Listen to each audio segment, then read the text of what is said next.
无论家里面的剪刀有多钝，不用担心，只需一根针，立马让它变得锋利如新。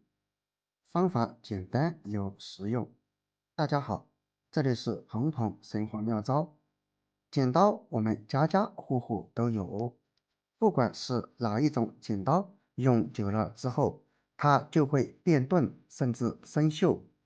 因为经常拿来剪乱七八糟的东西，剪线、剪布、剪纸板，甚至是剪胶带等等，都会用到它。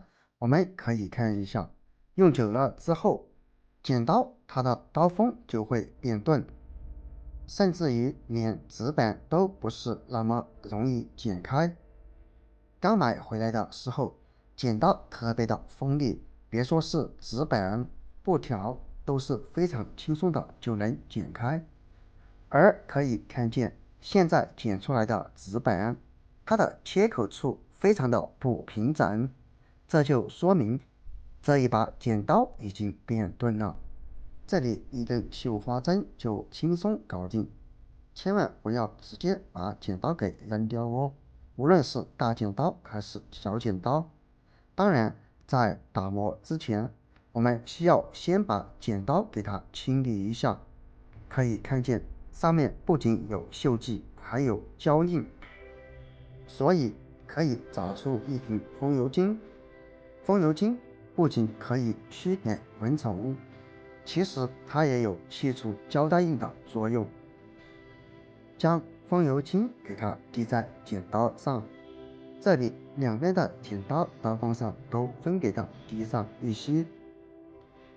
接下来用纸巾或者布来擦一擦，这样就可以很轻松的把残留在剪刀上面的胶带或者脏东西给擦拭掉，直到把上面的脏东西和胶印残留给擦拭掉就可以了。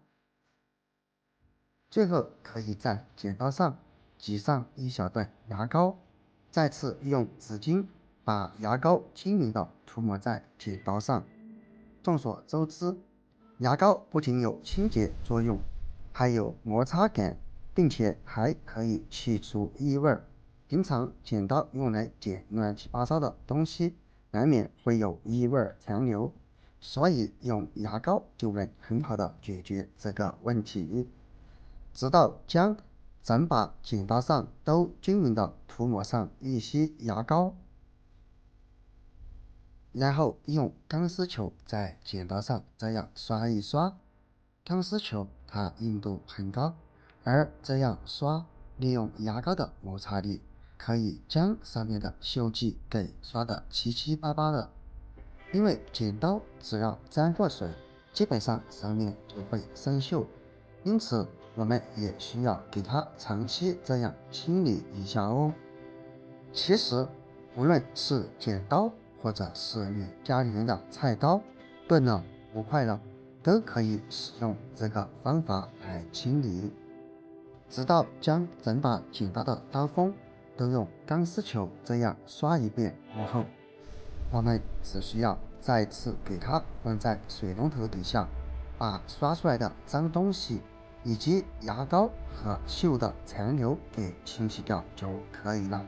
清洗的时候可以再次用钢丝球轻轻的刷洗，以免用手洗将手弄伤。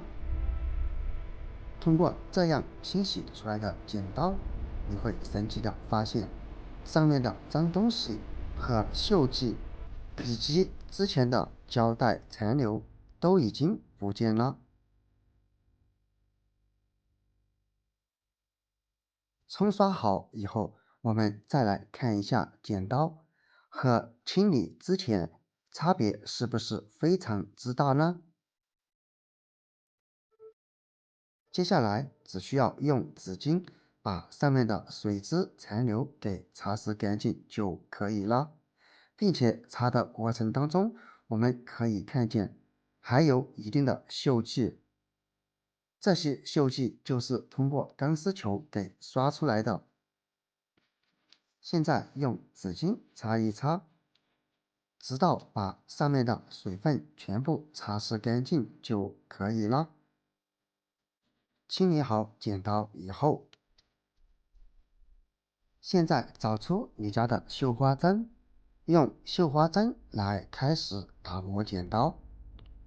我们可以看见剪刀的刀锋一边是平的，一边是斜面，而我们就要打磨这一面。当然，打磨的时候需要稍微用一点力，这样才能让绣花针和剪刀触碰面产生摩擦力，从而起到打磨的效果。而绣花针它硬度比较高，因此用它来打磨效果非常不错。不用担心你家的绣花针会因此而断掉哦。打磨时间也不必过长，大约在1分钟左右。打磨好以后，将剪刀翻一面，再次用同样的方法来开始打磨。刚刚已经看了一下绣花针，打磨过后，绣花针上面还有锈迹残留，这也就说明打磨已经起到了一定的效果。直到把剪刀的两边刀锋都打磨好，最后再用纸巾把剪刀的刀锋擦拭一遍就可以了。因为经过打磨，也可能剪刀上面会有碎屑残留哦，所以用纸巾擦拭一遍是相对比较好的。擦拭完过后，这样我们的剪刀就已经处理好了。可以看见和处理之前区别是不是很大呢？当然，用事实说话，我们用同样的纸板来检测一下打磨后的效果吧。非常轻松的就能将纸板给剪开了，并且我们可以再来看一看剪切面，叠起来看一看，剪切面是不是非常的平整，和之前的纸板来做一下对比。打磨之前剪出来的切口非常的不平整，毛毛躁躁的。然而打磨过后的剪切面可以看见它非常的平整，说明这样打磨出来的剪刀效果非常的不错。所以啊，朋友们，如果以后你家的剪刀钝了、锈了、不锋利了，不管是大剪刀、小剪刀，都可以用这个方法。这个方法真的太实用了，因为只需要一根绣花针就能轻松搞定。好了，今天的视频就分享到这里了，我们下个视频见，拜拜。